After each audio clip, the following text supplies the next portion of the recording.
예, 오늘 우리 민족의 고유한 명절인 설날입니다. 예, 새해 복 많이 받으십시오. 예, 예, 복은 좋은 겁니다. 좋은데.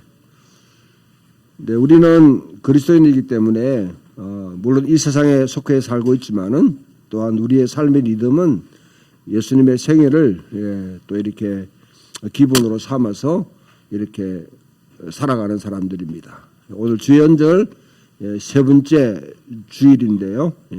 세 번째 주일. 주님께서 이 땅에 모습을 드러내시고 공식적으로 모습을 드러내시고 어떤 일을 행하셨는가 하는 것을 상고하는 그런 기간입니다. 지난주까지 주님께서 등장하시 세례를 받으시고 제자들을 불러 모으신다. 제자들을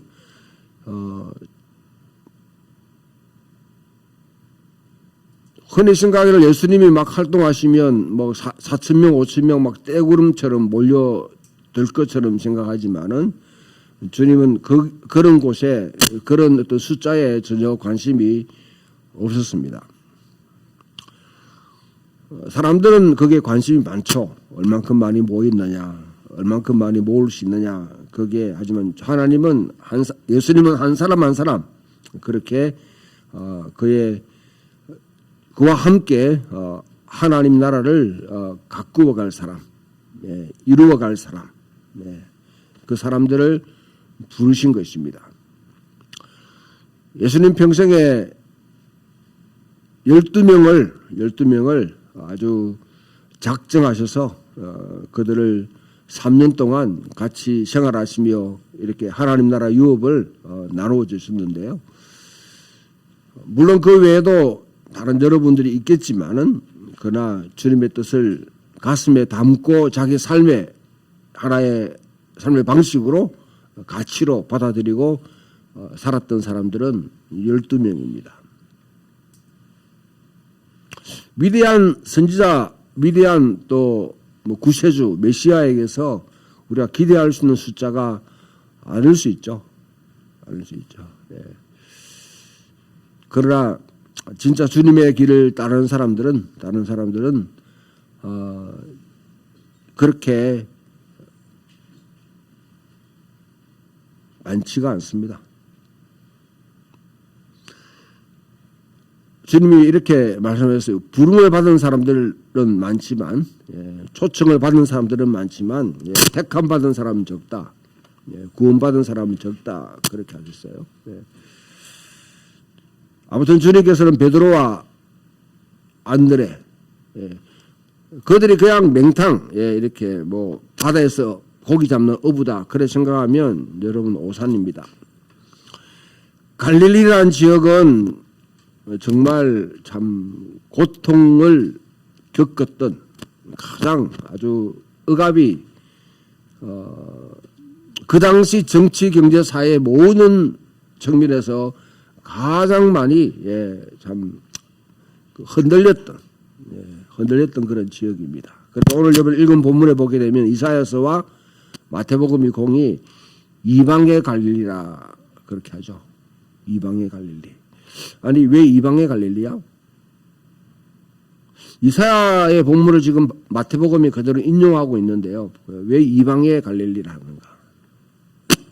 갈릴리는 유대 땅이잖아요. 이스라엘 땅이에요. 이스라엘 땅. 이스라엘 땅인데 왜 이방의 갈릴리라 하는가? 그 갈릴리 땅은 북쪽 이스라엘, 남쪽 유다로 나눠진 그 시점에 북쪽 이스라엘에 속한 나라가 되는 거죠. 그리고 북쪽 이스라엘로부터 이제 멸망을 당하고 난 뒤에 아시리아라는 당대 강대국이 북쪽 이스라엘을 이와 같이 점령하고 난 뒤에 보통 그렇게 잘 사용하지 않는 정책을 썼어요. 왜냐하면 갈릴리 주민들을 다 쫓아내버렸어요. 다른 데 다 이주시켜 버렸습니다. 그리고 다른 이방인들을 그곳에 들어와 살 수 있도록 옆에 있는 에돔이라든지 아람이라든지 그 다음에 이런 소위 말하면 이스라엘의 본래 원수와 같이 살았던 사람들이 거기서 이렇게 모여 살도록 하는 그런 정책을 썼습니다. 그리고 그래도 끝까지 버티는 사람들, 뭐 토호 세력들이라든지 뭐 또 아니면 있어야 될 사람들은 이방인들과 혼합 이제 통혼을 하는, 함께 결혼하는, 결혼을 시켜서 피를 섞여 버렸어요. 그들이 나중에 사마리아인 됩니다. 사마리아인. 그래서 1세기 당시에 이스라엘 유대 땅에서 1세기 당 유대인들이 사마리아인들을 어떻게 보느냐는 시각이 굉장히 많이 달라요. 성경을 읽어보면 유대인들이 사마리아인들을 상당히 좀 멸시한다든지 동일시하는 그런 장면들을 많이 볼 수 있는데 그 당시 사람들의 기본적인 태도입니다. 태도. 그 북쪽 이스라엘은 어떻게 됐냐? 아시리아가 722년에 멸망시키고 난 뒤에 한 주어진 150년 전까지는 그 이방인들이 계속 살았어요. 나중에 이제 마카비 시대에 한 왕이 그곳을 회복하기 위해서 유대인들을 갖다가 유다 지파에 속한 사람들, 유대 땅에 살고 있는 사람들을 그쪽으로 이제 파송해가지고 그 그민들을 선택지를 줬습니다. 할례를 받든지 할례를 받아서 유대인이 되든지 아니면 나가든지 두 가지 선택하라고 그렇게 했어요. 그래서 이방인들 가운데 할례를 받았던 사람들은 그대로 그렇게 머물러 있는 거죠. 자, 이런 상황을 보게 되면 대체로 그 당시 역사가들이나 사람들은 갈릴리가 이방인이었다 하는 그 인식을 상당히 많이 짙게 깔고 있었고 사실 그렇게 이방인 땅으로 오랫동안 거의 한 500년 이상을 보냈으니까요. 500년 이상 여러분 우리가 일제 36년 동안 일제 통치를 받음으로 말미암아 얼마나 우리나라에 외색 문화, 일본 문화가 많이 뿌리 깊게 이렇게 퍼졌습니까? 근데 그와 같은 일이 500년 동안 지속됐다고 그러면 북쪽은 그야말로 이스라엘의 전통적인 그런 유산을 이어받을 만한 그런 흔적들이 다 사라져버린 것이죠. 그래서 1세기 당시에 유대인들은 잃어버린 10지파, 북쪽 이스라엘은 그냥 12 그런 지파들 가운데 잃어버린 지파들이다. 그렇게 생각을 했습니다. 자, 그런 상황 속에 살고 있는 갈릴리 사람들. 그 가운데 이 서불론과 납달리라는 곳은 갈릴리 가운데도 가장 이제 천대받는, 여러분 12지파 가운데 야곱의 12아들 가운데 서불론 그 다음에 이 납달리 하게 되면 누구 아들? 그렇죠? 야곱이 누구와 결혼해가지고 이렇게 누구가 나오는 자식이에요? 잘 기억이 없죠? 그러니까 저 말은 여러분들 뭐 얼마큼 알고 있는 테스트하는가 그만큼 우리가 저도 몰라요. 지금 물으면 그 정도로 뭐냐면 별로 관심 밖에 밀려 있는 별 볼 일 없는 그런 지파였단 말이죠. 주님이 오셨을 때 이제 그들에게 빛이 비친다는 거죠. 비친다. 여러분 주님이 이 땅에 오셨다는 것은 그 당시 기본적으로 어떤 권력을 가지고 아니면 호사롭게 살고 있던 기득권자들에게 유리하기 위해서 그와 같이 주님이 오신 건 아닙니다. 로마 제국이라든지 로마 제국에 부역한다든지 그 땅에서 부자로 건설을 잡고 떵떵거리며 행복하게 사는 사람들이 그들의 행복을 계속 부추겨주기 위해서 그들을 촉진시키기 위해서 주님이 오신 게 아닌 거예요. 주님이 왔다는 사실은 사실 그런 사람들에게는 재앙이 되는 겁니다. 재앙이 되는 겁니다. 그래서 오늘 우리 함께 이 말씀을 선포했던 이 산상수훈 심령이 가는 자는 복인다니 천국이 저들의 것이며 애통하는 자는 복인다니 저들이 위로를 받을 것이며 온유한 자는 복인다니 그들이 땅을 기업으로 받을 것이며 의에 줄이고 목마른 자는 복인다니 그들이 배부를 것이며 의에 긍휼히 여긴 자는 복인다니 그들이 긍휼히 여김을 받을 것이며 마음이 청결한 자는 복인다니 저들이 하나님을 볼 것이며 화평케 하는 자는 복인다니 그들이 하나님의 아들이라 일컬음 받을 것이며 의를 위하여 박해를 받는 자는 복인다니 천국이 그들의 것이며 소의 팔복입니다.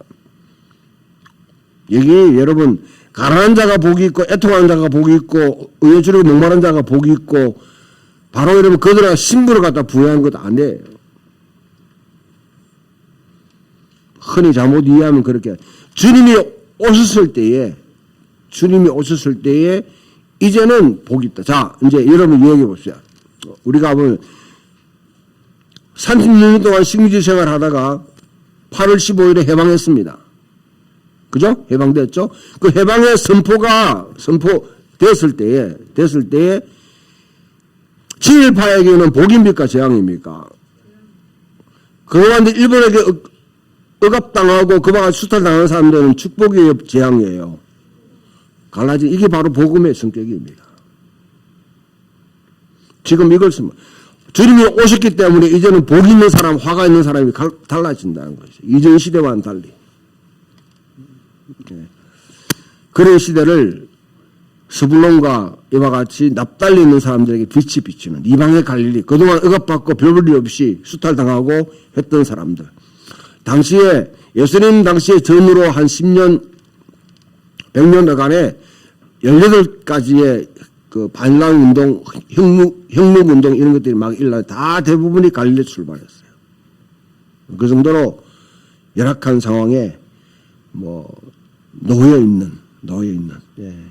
특히 좀 과장됐지만은 북쪽의 갈릴리 지방은 그냥 대제사장을 비롯한 이런 예루살렘 귀족들이 그 땅을 갖다 다 부재지주 제도. 주인인데 큰 농사를 하기 때문에 주인이 없이 소작농에서 이끌려가는. 이런 예수님의 비유에서 보면 그런 장면들이 많이 나오죠. 소작인들 비유가 나오죠. 그것이 갈릴리 상황을 그대로 반영하고 있는 겁니다. 그런 땅에 있는 사람들이 이제 예수님이 오심으로 말미암아 복이 있다는 거예요. 그 가운데서 베드로와 안드레 또 요한과 세베대 아들 야고보와 요한이 하나님께 부름받은 순진하게 그냥 무식한 어부가 그냥 주님을 따랐다. 그거는 저기 예루살렘에 있는 사람들의 생각이고요. 실질적으로 그 사람들도 이스라엘의 회복에 대한 열망을 가슴 깊이 담고 그와 같이 참 깊이 오랫동안 예언자들이 그와 같이 예언했던 것을 언제 성취되나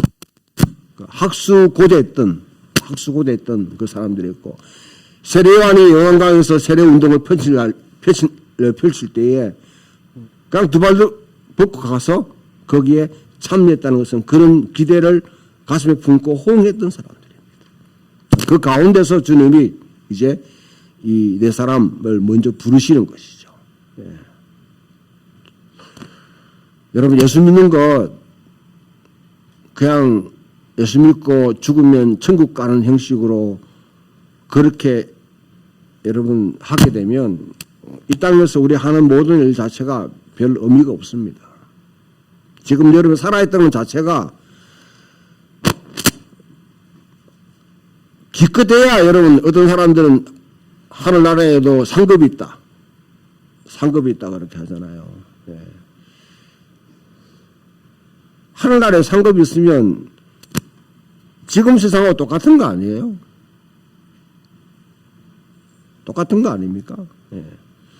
그런 식의 상급을 갖다 이해하도록 만드는 그래서 마치 여러분 여기서 어렵게 살면 소위 말하는 천국 가면 건물료만 쓰고 여기서 개판으로 살면 가서 개털 못다 쓴다고 하는 그런 식으로 가르치는 메시지를 전하는 사람들이 많이 있습니다.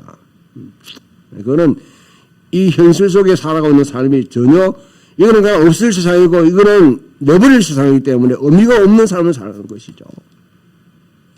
그러나 여러분, 하나님은 한 번도 이 창조 세계를 포기한 적이 없습니다. 하나님이 주신 이 세상을 하나님께서 폐기하겠다고 하신 적이 없습니다. 전혀 다른 세상을 만들겠다고 하신 적도 없어요. 하나님이 만드신 보기에 좋았더라 했던 아름다운 세상입니다. 멋진 세상이에요. 주님은 이 세상을 고치기로 결정했는 거죠.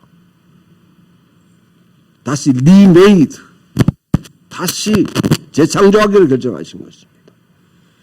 그 일의 시작이 뭐냐면 바로 예수님이 이 땅에서 십자가에 죽으시고 부활하신 그 자체가 바로 새로운 창조의 시작입니다. 새로운 창조. 앞에도 말씀드렸다시피 부활은 단순히 사람이 죽었다 사는 게 아니에요. 예수님의 부활은 모든 새 창조의 첫 열매라고 했을 때에 이 땅에 그전까지 어떤 여러분 역사 가운데 없었던 새로운 종류의 인간이 탄생했다는 것입니다. 그 인간, 새롭게 탄생된 그 인간, 그런 아담의 실패를 만회하고 이스라엘 실패를 완전히 회복해서 진정한 이스라엘이자 진정한 인간으로서 이 땅에 살아가는 사람들을 그분을 통해서 전수되기 시작하는 것이죠. 그러면 우리가 왜 부름받았습니까? 흔히 사람들이 여러분 세계 역사 가운데 분기점은 프랑스 혁명이라고 하는 사람들이 많이 있습니다. 유럽의 18세기를 갖다 두고 그는 세속적인 사람들이 말하는 거예요. 진짜 전체 세계 역사의 분기점은 AD, BC를 나누는 바로 예수 그리스도의 탄생입니다. 이를 통해 새로운 창조의 세계가 펼쳐지는데 우리를 부르시는 것입니다. 그 부름이 오늘 마태복음에서는 이사야 9장에 있는 말씀을 다시 주님이 마태가 인용하면서 예수님이 등장하는 그 배경을 오늘 이야기하고 있는 것입니다. 그 이야기를 하는 이유가 뭡니까?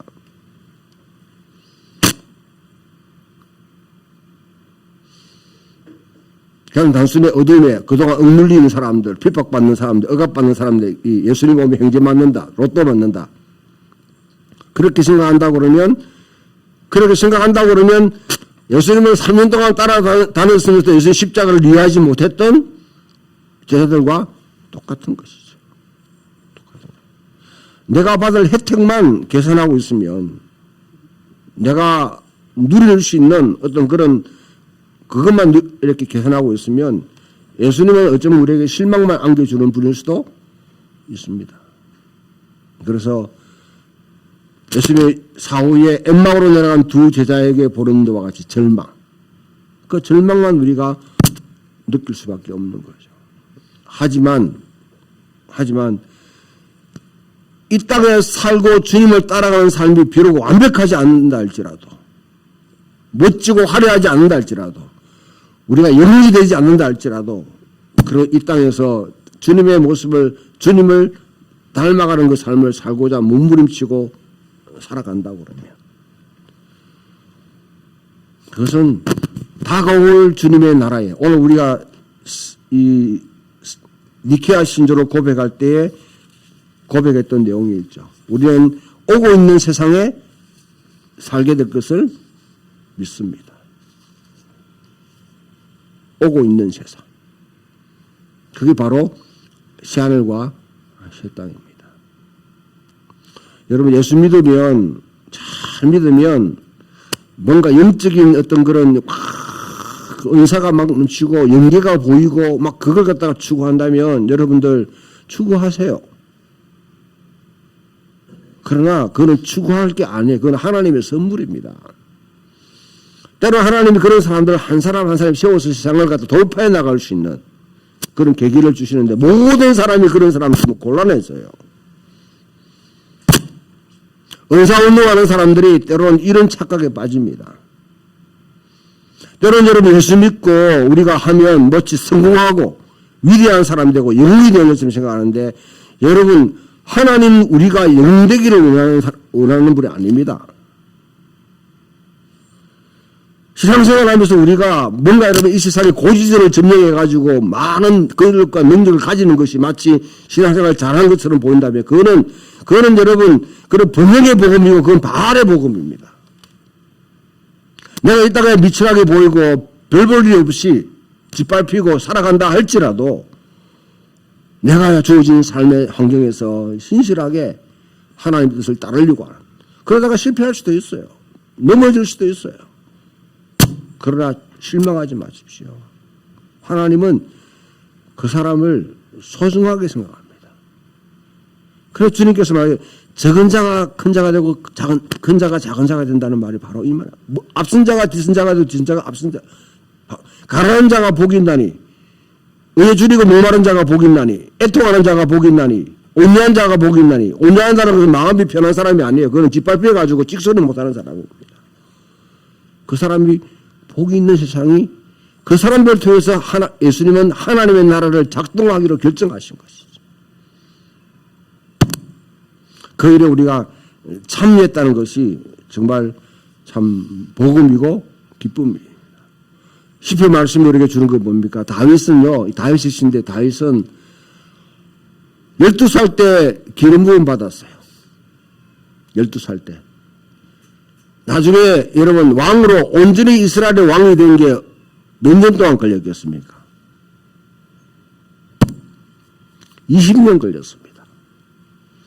물론 한 12년, 13년 이후에 이제 사울이 물러나고 난 뒤에 유다 지파의 어떤 그런 왕이 됐지만은 전 이스라엘이 다윗을 갖다가 왕으로 인정한 것은 7년 반이나 걸렸어요.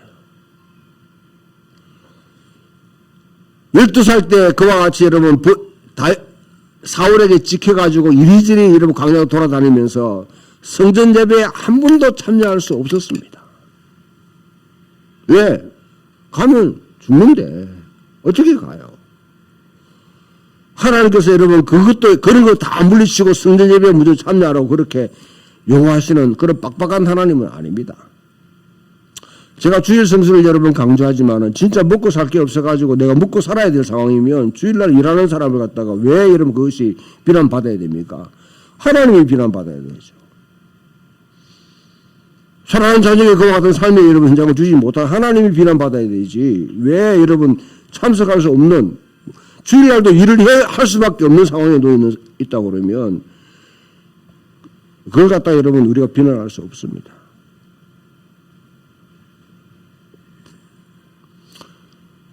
다윗이 그와 같은 상황에 이리저리 방황하면서 있을 때 늘 예루살렘 성전을 보면서 마음에 한 가지, 저 성전 예배에 참여하고 싶다. 오늘 우리가 읽었던 본문에 보게 되면 내가 여호와께 구했던 한 가지 있고 그것을 구하리니 성전에서 하나님의 아름다움을 앙망하며 여호와의 아름다움을 바라보며 그의 성소에서 사모하는 것이라. 그 집에 사는 것이라. 그 갈망함이 비록 성전 예배에 참여할 수 없더라도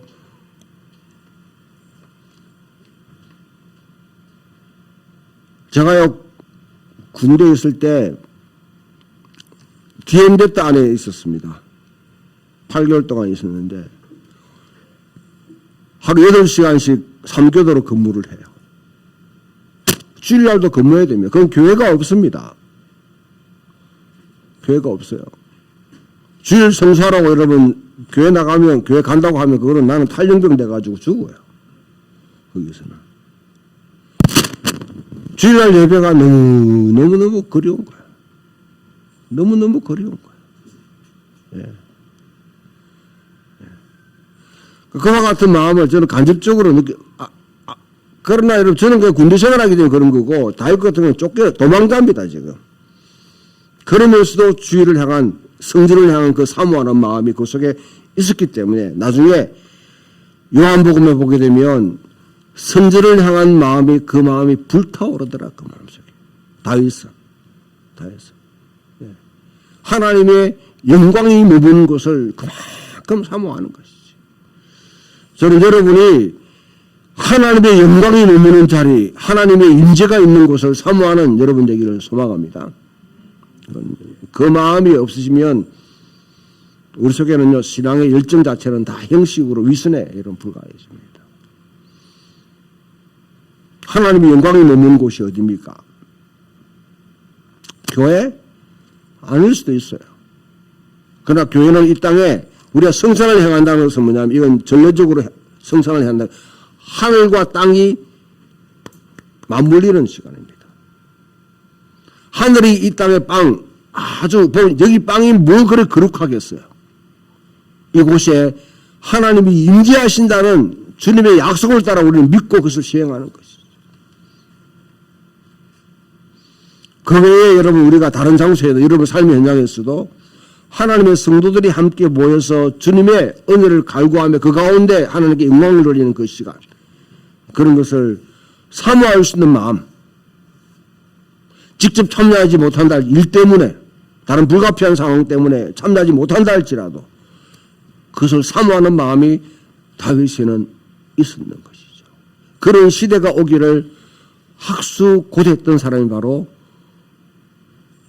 다윗입니다. 이제 여러분 고린도 본문으로 가고 보면 고린도전서 1장입니다. 바울이 목회하면 여러분 어떨 것 같아요? 바울이 한국에 와가지고 목회하면 한 몇 명이 모이는 교회를 이렇게 세울 수 있을 것 같아요?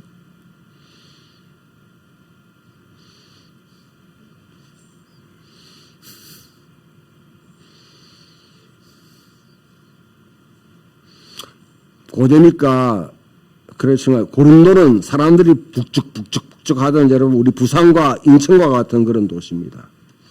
우리 지금 동일 사람 인천 가가지고 아주 그냥 열심히 지금 하는데 거기는 소위 말하면 뿌리 뽑힌 사람들이 많이 와 있는 부처와 같은 사람들이 많이 모여 있는 곳이죠. 예.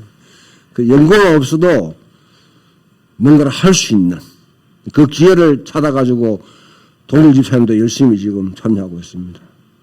그런데 나이 60이 돼가지고 그 일 한다고 고생 많으신데 바울이 그 지역이 바로 고린도 지역이에요. 그 지역 할 때 우리가 현재로는 역사학자들이 신약학자들이 한만 연계도 고린도 교회는 한 50명 내 70명밖에 안 된다고 생각합니다. 50명 내 70명. 그 교회마저도 여기 보면 바울이 선교했던 바울이 세웠던 교회 가운데 가장 큰 교회가 고린도 교회예요. 그런데 그 교회에 파벌이 생겨버렸어. 근로의 집으로 들었는데 누구는 그리스도파, 누구는 게바파, 누구는 아볼로파, 누구는 바울파 이래가지고 그 안에 여러분 파벌이 생기는 거예요. 바울이 정말 그것을 가슴 아프게 생각합니다. 그래서 그런 문제를 해결하기 위해서 지금 바울이 고린도 전서를 쓰는 것입니다. 여기 중요한 게 세례예요. 누구한테 세례 받았냐?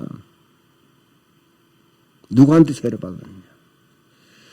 1세기 당시 이 당시에도 누구한테 세례 받았는지 그게 굉장히 중요하게 생겼는가 봐. 베드로가 특별 게스트로 왔을 때 베드로가 세례 받은 사람, 나는 베드로한테 세례 받았다. 아볼로는 정말 여러분 은근히 능한 정말 말재주가 좋은 수사하기 아주 능통한 사람인데 아볼로가 와서 쫙 머물 때 아볼로한테 세례받았다. 나는 아볼로 세례받았다. 어떤 사람은 나는 바울에게 세례받았다. 그러면 꼭 이런 분의 사람이 생겨요. 바울, 아볼로 이런 거 다 장로교, 뭐 감리교 뭐 이런 거 다 싣고 그리스도파다 이렇게 하는 사람. 그 사람도 그리스도파라 있는 것도 교환 또 만들어. 예. 이런 게 완전히 하나의 몸인 그리스도의 몸이 이렇게 갈기갈기 찢겨지는 이런 상황을 바울은 가장 가슴 아프게 생각합니다. 여러분 교회에 소위 말하면 여러분 파벌을 형성하는 어떤 여러분 시도나 어떤 생각도 그거는 악한 누룩입니다. 악한 누룩입니다. 예. 바로 바울이 누구한테 너희들이 세례, 그러면 세례가 무엇이냐? 세례가 무엇이냐? 세례 정말 중요합니다. 여러분, 이전까지 어떻게 세례를 받았는지 관계없이 예수님도 세례 받았어요. 예수님도. 우리는 예수 그리스도의 이름으로 세례를 받습니다. 무엇을 의미합니까? 하나님의 가족, 하나님의 새로운 가족에 우리가 참여, 여기는 인종이나 사상이나 아니면 지역이나 피부 색깔이나 그 어떤 것도 개입할 수 없는, 그것이 다 무시되고 오직 예수 그리스도를 주로 삼는 자들이, 예수 그리스도를 하나님을 아버지로 삼고 예수 그리스도를 우리의 뭐냐면 큰 형님으로 모시고 살아가는 공동체, 그 공동체에 내가 내 자신을 위탁한다, 내가 참여한다. 그러면 여러분 가운데, 그러면 이 땅에 살고 있는 우리의 뭐냐면 이 혈육적인 가족은 어떻게 되냐. 혈육의 가족도 중요합니다. 그러나 혈육의 가족이 믿음의 공동체에 하나님의 거룩한 가족을 앞서게 되면 그것은 우상이 됩니다. 우상이 돼요. 예. 세례의 본질이 바로 그것입니다. 그래서 너희가 누구한테 세례받았느냐? 너희를 위해서 누가 죽었느냐? 예수 그리스도가 십자가에 돌아가셨다 말이죠. 그 말은 우리로 하여금 이제 하나님의 아브라함으로부터 내려오는 아브라함과 이삭과 야곱에 형성되는 그 거룩한 가족 가운데 이제는 할례가 아닌 세례를 통해서 가입되어서 이 땅을 새롭게 하는, 새로운 하나님의 통치를 받는 백성의 나를 만들기 위해서 우리는 세례받았습니다.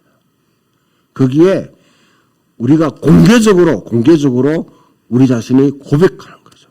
나는 그분을 주로 믿고 우리 한 가족을 존중하는 사람이 되겠습니다. 예. 오늘 여러분들이 설날이니까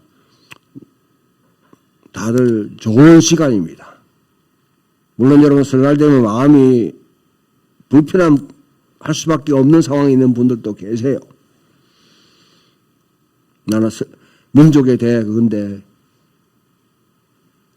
여러분 가족들도 사랑하세요. 내가 1차적으로 책임져야 될 사람들은 가족입니다.